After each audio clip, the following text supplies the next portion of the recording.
Glen Greenwald's the host of System Update, and he joins me now. So, Glenn, the Democrats want to keep sending checks to 150-year-olds?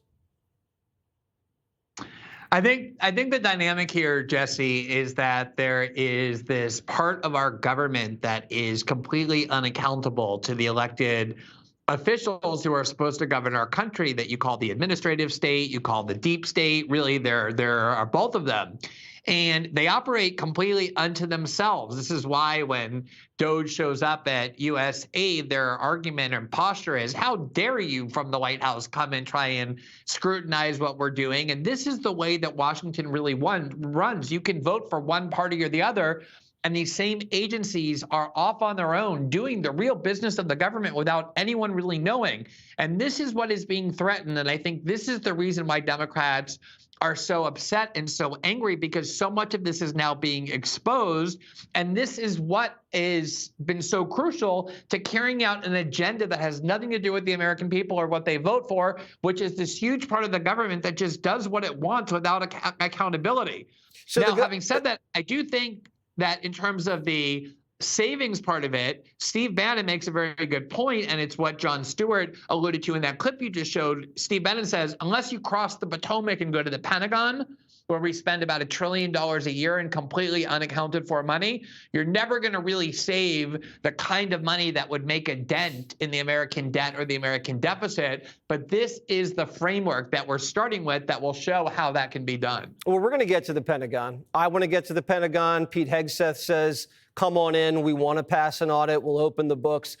Medicaid, Medicare, we know how much fraud there is there. But are you saying the government wants to keep 1,000 government employees working in an underground mine, pushing papers without any sunlight? They want them in the mine. They don't want them rescued.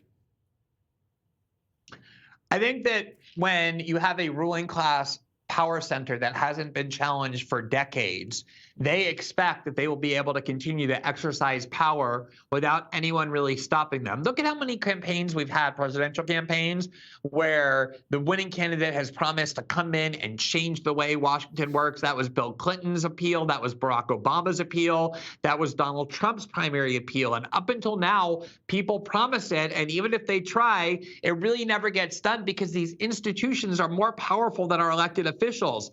This is the first time where somebody ran for president and said they were going to do things and actually seems to have meant it and is determined to get it done. And that is what is causing so much upset in Washington.